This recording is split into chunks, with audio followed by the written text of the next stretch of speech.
जय हिंद साथियों। तो यहाँ पर हम आपके लिए पेपर कोड BHIC 114 के कुछ इंपॉर्टेंट क्वेश्चंस को डिस्कस करेंगे जो आपके जून एग्जाम के लिए इंपॉर्टेंट है। अगर आपको ये क्लास पसंद आती है तो वीडियो को लाइक एंड जो है चैनल को सब्सक्राइब करना मत भूलिएगा, जिससे आने वाली क्लास की आपको नोटिफिकेशन मिलती रहेगी।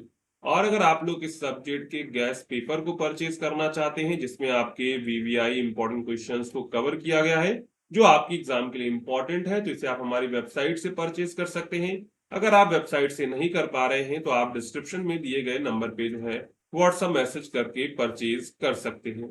इनको वेबसाइट से करना है, सिंपली क्या करें, गूगल पे जाएंगे और यहाँ पर सर्च करेंगे shop.hindustannolledge.com। इस वेबसाइट का लिंक भी आपको डिस्क्रिप्शन में मिल जाएगा, तो वहां से आप लोग एक्सेस कर लीजिएगा। अब आपके सामने कुछ प्रकार का पेज आएगा। अब आपको क्या करना है, सिंपली यहाँ पर सर्च कोड आपको ऊपर दिखेगा, सिंपली सर्च कोड पर क्लिक करेंगे और आपको अपना पेपर कोड टाइप करना है। तो BHIC 114 जब आप टाइप करेंगे तो यहाँ पर इंग्लिश हिंदी दोनों लैंग्वेज में आपका गेस्ट पेपर आ जाएगा। तो जिस भी लैंग्वेज में आपको डाउनलोड करना है सिंपली उस पर क्लिक करेंगे और जो है बाय नाउ पर क्लिक करके इसको परचेज कर लेंगे। अगर आपको कोई प्रॉब्लम होती है तो आप इस नंबर पे व्हाट्सअप या फिर व्हाट्सअप आइकन पर क्लिक करके हमारी टीम को व्हाट्सअप कर सकते हैं। आपकी प्रॉब्लम 5 मिनट में सॉल्व हो जाएगी। अब चलते वापस अपने प्रश्नों पर। तो यहाँ पर हमारा पहला प्रश्न है, इटली में फासीवाद के उदय के क्या कारण थे, उसके बारे में चर्चा करनी है। तो इटली में फासीवाद का उदय लगभग 20वीं सदी की शुरुआत में हुआ, विशेषकर जो है प्रथम विश्व युद्ध के बाद। इस आंदोलन का नेतृत्व बेनिटो मुसोलिनी ने किया था। फांसीवाद एक तानाशाही और राष्ट्रवादी विचारधारा है जो लोकतंत्र, साम्यवाद और समाजवाद का विरोध करती है। इसके उदय के लिए कई कारण उत्तरदायी थे। पहला कारण था प्रथम विश्व युद्ध का प्रभाव। सबसे पहला क्या कारण था, प्रथम विश्व युद्ध का प्रभाव। प्रथम विश्व युद्ध के बाद इटली की आर्थिक और सामाजिक स्थिति बहुत खराब हो गई थी। इटली को युद्ध में बहुत नुकसान हुआ, लेकिन जीत के बावजूद उसे वर्साई की संधि में जो है बहुत कम लाभ मिला था। इससे जनता में क्या था, असंतोष और राष्ट्रवादी भावना बढ़ रही थी। इसके बाद आर्थिक संकट। तो युद्ध के बाद इटली में बेरोजगारी, महंगाई, गरीबी बहुत बढ़ गई। मजदूरों की हड़तालें और किसानों के विद्रोह आम हो गए। उद्योगपतियों और अमीर वर्ग को डर था कि कहीं साम्यवाद फैल ना जाए, इसलिए उन्होंने एक मजबूत और कठोर सरकार का जो है समर्थन किया था। इसके बाद वहां की कमजोर लोकतंत्र और सरकारें। तो उस समय इटली में बार बार सरकारें बदलती थी और कोई भी मजबूत निर्णय नहीं ले पा रही थी। राजनीतिक अस्थिरता और अराजकता के कारण जनता को लगा कि लोकतंत्र अब यहाँ पर विफल हो गया है और हमको एक मजबूत नेता की जरूरत है। इसके बाद फांसीवाद विचारधारा। तो फांसीवाद ने इटली की जनता को राष्ट्र पहले का नारा दिया। इसने युवाओं को अनुशासन, शक्ति और जो है गर्व का संदेश दिया। मुसोलिनी ने खुद को राष्ट्र का रक्षक बताया और लोगों को भविष्य में गौरवशाली इटली का सपना दिखाया। इसके बाद मुसोलिनी का करिश्मा। तो मुसोलिनी एक प्रभावशाली वक्ता था। उसने अखबारों, रैलियों और प्रचार के माध्यम से जनता को अपनी ओर आकर्षित किया। वह खुद को इटली का उद्धारकर्ता बताता था और लोगों को उसके जो है नेतृत्व पर विश्वास हो गया था। इसके बाद काले कमीज वाले दस्ते। तो मुसोलिनी ने ब्लैक शर्ट्स नामक एक अर्धसैनिक संगठन बनाया जिसने हिंसा और डर के जरिए विरोधियों को चुप कराया और इसने भी जो है सत्ता की मजबूती में अहम योगदान दिया। उसके बाद हम लोग निष्कर्ष लिखेंगे। तो इन सभी कारणों से इटली में फासीवाद मजबूत हुआ और 1922 में जो है मुसोलिनी सत्ता में आया। यह घटना केवल इटली ही नहीं, पूरी दुनिया के लिए एक चेतावनी थी कि जब लोकतंत्र कमजोर होता है तो तानाशाह आसानी से जगह बना सकती है। तो यहाँ पर हमने देखा कि जो है इटली में फांसीवाद के क्या कारण थे। पहला, प्रथम विश्व युद्ध का प्रभाव, आर्थिक संकट, कमजोर लोकतंत्र और सरकारें, फांसीवाद की विचारधारा और मुसोलिनी का करिश्मा और काले कमीज वाले दस्ते। ये सब जो है प्रमुख कारण थे। इसके बाद हमने निष्कर्ष लिखा। यहाँ पर अगर आपको इस तरह का प्रश्न आता है तो आपको ऐसे ही अपने उत्तर को लिखना है। अगर आपको पहला प्रश्न अच्छे समझ में आया है तो अगर आपने अभी तक वीडियो को लाइक नहीं किया है तो लाइक कर दीजिए और चैनल को भी सब्सक्राइब कर दीजिए। इसके बाद है पूंजीवाद में संकट के उत्तरदायी कारकों पर चर्चा कीजिए। यानी कि पूंजीवाद में संकट के लिए कौन कौन से कारक उत्तरदायी होते हैं। तो पूंजीवाद एक आर्थिक व्यवस्था है जिसमें उत्पादन के साधन जैसे फैक्ट्री, जमीन, पूंजी निजी व्यक्तियों के पास होते हैं और मुनाफे के लिए काम किया जाता है। यह प्रणाली बाजार आधारित होती है, यानी मांग और आपूर्ति के अनुसार चीजों का उत्पादन और मूल्य तय होता है। हालांकि पूंजीवाद ने आर्थिक विकास और तकनीकी प्रगति को बढ़ाया है, लेकिन समय समय पर इसमें कई तरह के संकट भी आते हैं। इन संकटों के कई कारण होते हैं। पहला है मांग और आपूर्ति में असंतुलन। पूंजीवाद व्यवस्था में जब ज्यादा उत्पादन होता है और लोगों की क्रय शक्ति कम होती है तो चीजें बिकती नहीं, इससे जो है अत्यधिक उत्पादन का संकट पैदा होता है। कंपनियां नुकसान में जाती हैं और नौकरियां कम होती हैं और आर्थिक मंदी आ जाती है। इसके बाद असमानता, तो पूंजीवाद में अमीर और गरीब के बीच की खाई बढ़ जाती है।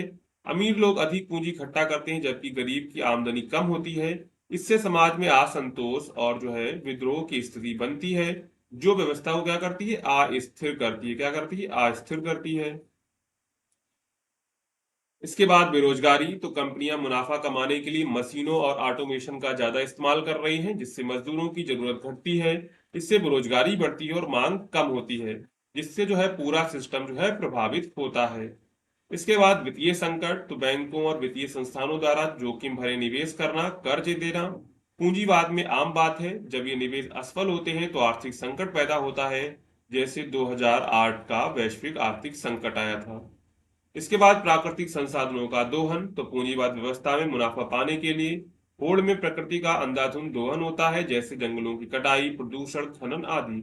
इससे पर्यावरणीय संकट पैदा होते हैं जो लंबे समय तक पूरी अर्थव्यवस्था को जो है प्रभावित करता है। इसके बाद राजनीतिक प्रभाव और नियंत्रण, तो पूंजीपतियों का राजनीति पर प्रभाव बढ़ जाता है। वे अपने लाभ के लिए नीतियां बनवाते हैं जिससे आम जनता का शोषण होता है और जो है लोकतंत्र वहां पर कमजोर हो जाता है। जहां पर हमने देखा कि जो है पूंजीवाद के कौन कौन संकट के लिए उत्तरदायी कारण होते हैं। सबसे पहला मांग और आपूर्ति में असंतुलन, असमानता, बेरोजगारी, वित्तीय संकट और प्राकृतिक संसाधनों का दोहन और राजनीतिक प्रभाव और नियंत्रण।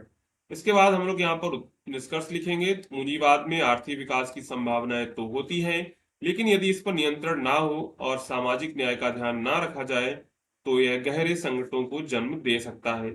इसलिए जरूरी है कि सरकारें, संस्थाएं और समाज मिलकर जो है इसे संतुलित और न्यायपूर्ण बनाएं। यहाँ पर हमने दूसरा प्रश्न भी कवर कर लिया, इसके बाद आगे चलते हैं। इसके बाद यहाँ पर हमारा तीसरा प्रश्न है, नाजी दल का गठन का क्या कारण था, नाजीवाद का मूल तत्व क्या था। तो सबसे पहले देखिए, नाजी दल जो है जिसे national socialist German works party यानी कि एनएसडीएपी कहा जाता है, की स्थापना जो है जर्मनी में जो है 1919 में हुई थी। इसका नेतृत्व एडोल्फ हिटलर ने किया था और यह पार्टी जो है 1933 में जर्मनी की सत्ता में आई।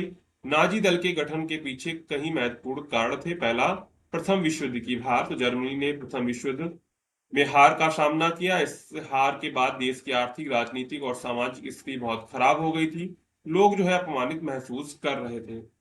इसके बाद वर्साई की संधि का अपमान, 1919 की वर्साई संधि के तहत जर्मनी पर बहुत कठोर शर्तें जो है थोपी गई, जिससे उस क्षेत्र के उस क्षेत्र के खोने पड़े, भारी हर्जाना देना पड़ा और सेना को सीमित करना पड़ा। इससे है जनता में गुस्सा और जो असंतोष फैल गया। इसके बाद आर्थिक संकट और बेरोजगारी, तो युद्ध के बाद जर्मनी में महंगाई बहुत बढ़ गई। 1929 में आए महामंदी के कारण लाखों लोग बेरोजगार हो गए। लोग भूखे मरने लगे और जो है उन्हें एक मजबूत नेता की तलाश थी। इसके बाद कमजोर लोकतंत्र, जर्मनी में बनी नई लोकतांत्रिक सरकार यानी कि वीमर गणराज्य समस्याओं को हल कर नहीं पा रही थी। इससे जो है लोगों को लोकतंत्र पर विश्वास कम हो गया और उन्होंने नाजी जैसे सशक्त एकतावादी दल का समर्थन किया। इसके बाद हिटलर का नेतृत्व और प्रचार, तो हिटलर एक प्रभावशाली वक्ता था। उसने जर्मन जनता को गर्व, शक्ति और महान राष्ट्र का सपना दिखाया। उसने यहूदियों, साम्यवादी और विदेशी ताकतों को जर्मनी की समस्याओं का जिम्मेदार ठहराया। इसके बाद हम लोग देखेंगे नाजीवाद के मूल तत्व क्या है। तो नाजीवाद जो है विचारधारा एक कठोर, नस्लवादी और तानाशाही पर आधारित सिद्धांत है। इसके जो है यहाँ पर प्रमुख तत्व है। पहला है जर्मन श्रेष्ठता, तो नाजीवाद में आर्य जाति को सबसे श्रेष्ठ माना जाता है। यहूदी, स्लाव और जो अन्य जातियां को हीन और खतरनाक समझा जाता है। इसके बाद यहूदी विरोध, तो नाजीवाद का सबसे खतरनाक जो पहलू है यहूदी विरोध। यहूदियों को जर्मनी की समस्याओं का जिम्मेदार बताया गया है और उनके खिलाफ हिंसा, भेदभाव और जो है नरसंहार किए जाते हैं।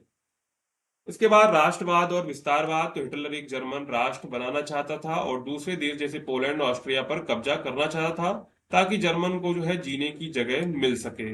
इसके बाद तानाशाही शासन, तो नाजीवाद लोकतंत्र बहुदलीय व्यवस्था का विरोध करता है। इसमें केवल एक नेता यानी कि हिटलर और एक पार्टी का शासन माना गया है। इसके बाद हम लोग निष्कर्ष लिखेंगे। तो नाजी दल का गठन जर्मनी की हार, अपमान, आर्थिक संकट और राजनीतिक अस्थिरता की पृष्ठभूमि में हुआ। नाजीवाद ने लोगों की भावनाओं को भड़काकर उन्हें हिंसा और जो है नफरत की राह पर डाला, जिससे बाद में पूरी दुनिया को भारी नुकसान उठाना पड़ा। यहाँ पर हमने टोटल 3 क्वेश्चंस को डिस्कस किया हुआ है। यहाँ पर तीसरा क्वेश्चन था हमारा क्या, नाजी दल की गठन के क्या कारण थे और नाजीवाद का मूल तत्व क्या है। इसके बाद था हमारा पूंजीवाद या संकट के उत्तरदायी कारकों पर चर्चा कीजिए। और इसके बाद जो है इटली में फांसीवाद के उदय के कारणों की चर्चा कीजिए। तो यहाँ पर हमने तीनों प्रश्नों के कवर कर लिया है। अगर आपको वीडियो पसंद आई हो तो वीडियो को लाइक करिएगा, चैनल को सब्सक्राइब करिएगा। मिलते हैं अगली क्लास में।